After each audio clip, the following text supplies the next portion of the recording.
and I pulled it up probably about 6 inches. Oh my God. But it was enough for him to scoot out from underneath the trailer. He'd been down there for a couple of hours. Oh dear God. Oh my. That's amazing.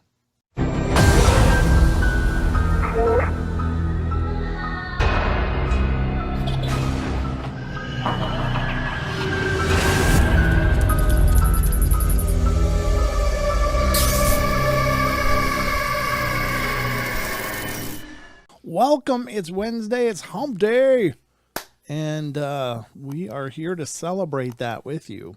So, hope you're ready for celebrating some humping days. Hump day. Thank you. I'm here all night, folks.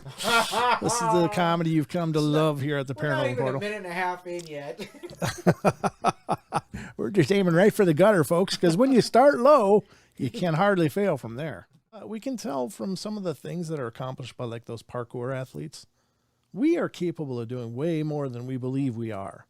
You know, like descending and landing in such ways that, you know, even kinesthesiologists and people that study motion and stuff did not think that people could land from exceptional heights without shattering their ankles or something. And now these parkour people are doing it all the time, and it has everything to do with body mechanics. But okay, so in the cases of actual possession, people that are possessed allegedly have performed extraordinary feats that shouldn't be possible, like jumping out of a third-story window and landing without getting hurt, things like that, superhuman strength.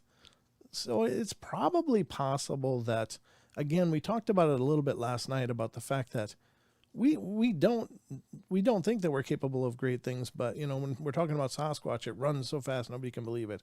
Super strong, can break things off, nobody can believe it. But when you think about the times where people have done things like having their children trapped in a car and they suddenly found the strength to roll a car over and free their loved one, or you know, or many of those superhuman efforts that people accomplished in times where they just weren't thinking, they just had to do it. So they went beyond what they knew. There was one time where I experienced doing something that I didn't know I could do, but I didn't know I couldn't do it either. And I know what the story is. The problem was I had a alternator belt go off in my car, and it broke, and so I got a different one. Now I don't know anything about cars, but I knew that I was going to put this on. I was going to do it myself. Well, I got the belt and realized, oh my God, there's a lot of things that need to happen for this belt to get on there. And I don't have those things, and I needed to have a car. You were there, Sheldon. Yeah, and I was with you. The only thing I could do was physically make this belt fit. And I did with my bare hands. Now, I will say I felt popping in my arm, and for about 3 months afterwards, my arm was there was problems with my arm after that. But I was able to stretch that belt around the pulley system with no tools and no help. It was just, I had to do it. And it was literally your bare hands. Yeah. It was nuts. And so it wasn't a matter of me knowing that it wasn't. I just thought, man, this is really tough. Those guys must be really strong. I didn't know. I had no idea. I just knew the belt was gone, and I knew it needed to have one. And so I got it all strung on there, and then I just stretched the belt. I just pulled it with all my might and got it over the final pulley, and it worked fine. But I did feel popping in my forearm when that was happening. Like I was pushing myself beyond the limits, but it was really a desperation move. So it was just one of those things. Now, I think you're onto something there. I mean, when you're possessed, or if you're sleepwalking or whatever the case is, you don't have the same inhibitors as when you're conscious. You don't have fear. You're not rethinking things. You don't have anxiety. You don't have all these other inhibitors that are pulling you back and telling you what to do or whatever. Right. Yep. So Geeky Garden says, I once picked a big station wagon up and pushed the rear tires back on top of the curb. The girl had her arm caught between the car door and the phone pole. Wow. Yeah, that's a great example. So what Geeky's putting on the table there is another instance of working well beyond human limits. That's just shouldn't be possible by what we understand. but I think we're capable of a lot more than we understand. We I don't know if it's a mental thing or what it is. But I think there's a price tag to things like that too. Like even in the mom lifting the car off a kid, it's just like, she'll end up shredding her arms and doing that. Like you will break your own muscles doing it, but you can act to that manner. This is area code 325. You're on the air.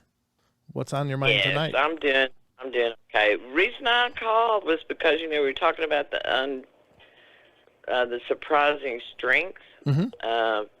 Well, that had happened to me. I was probably about 22 years old, and my father-in-law and my husband had bought a stock trailer, Mm-hmm.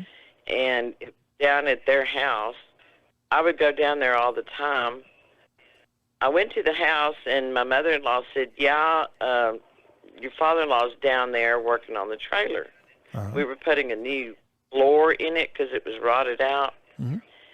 So I went down there, I was walking through the tall weeds and everything, and I looked around for him everywhere, and I couldn't find him.